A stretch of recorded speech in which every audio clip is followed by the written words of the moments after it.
Hello again. The process of curriculum design is revolutionizing, and I've spent quite some time on studying and conducting extensive research on instruction design models.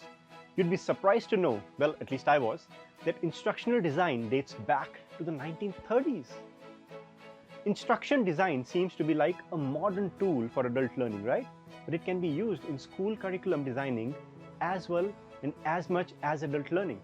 In fact, with appropriate knowledge in the field, teachers can use these models to create innovative and effective lesson plans to teach students.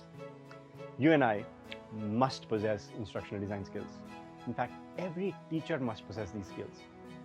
You know, we in schools, teachers, usually get a ready-made curriculum to teach from, right?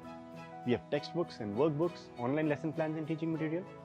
So we really don't see the need to learn instructional design, and why should we? What do you think? Okay, think about it. Please pause this video and think of and write why you would need to learn instructional designing. Think. Welcome back. We know the curriculum is fixed, right?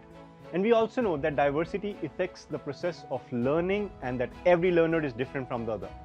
Now, since the curriculum is fixed, teachers need to adapt the curriculum to ensure learning effectiveness for the students.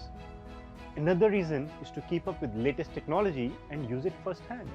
Only then will the teacher be able to encourage the students to do the same.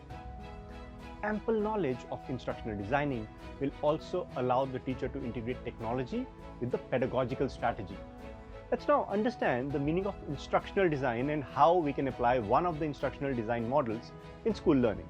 But before that, let us look at the definition of a course design model and why we must learn it. Models like myths and metaphors help us to make sense of our world.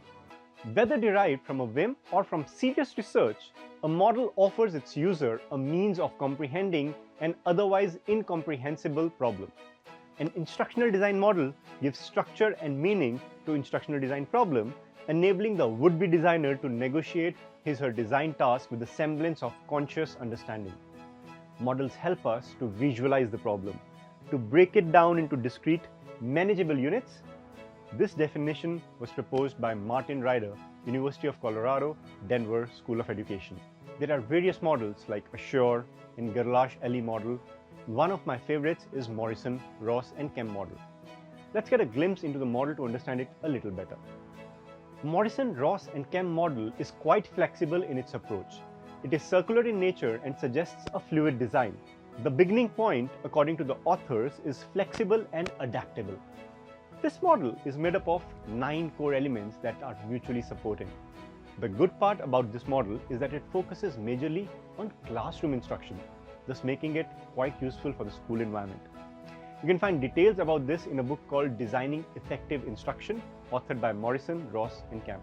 The latest edition of the book also has a section that talks about technology's role in the classroom and also describes how we can integrate technology with lesson planning. Let's explore the 9 elements of Morrison, Ross and Kemp model.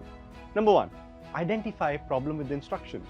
The most important part, again, as they're saying, is that first of all, we should look at how there might be some problem with the instruction and we must identify them first.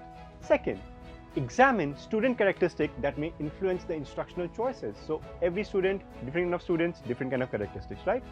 Third, identify and analyze the subject content and the task components related to the stated objectives. So how your objectives are related to the content.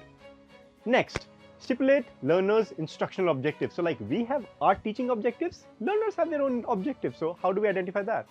Next, categorize the content within each instructional unit for learning logically. So it should be connected to each other. Next, plan strategies to enable each student to attain proficiency in the objectives. So it's not just about one or a few students, it's about everybody being included in the class.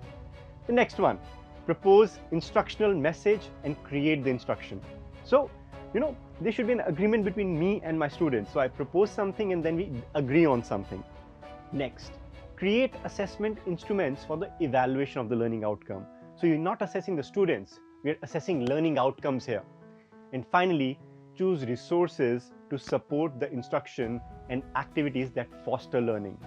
Choosing the correct resources is as important as what we are doing in the classroom. Now, there are many models that we can explore and read about and choose the one that best suits our class. But before I leave, I want a promise from you. promise me that you'll read about this model and you'll try to integrate it into your lesson. No, you have to promise me first. I can't let you go like that. Promise? Okay. And I'll see you in the next session with more interesting concepts. Till then, bye-bye.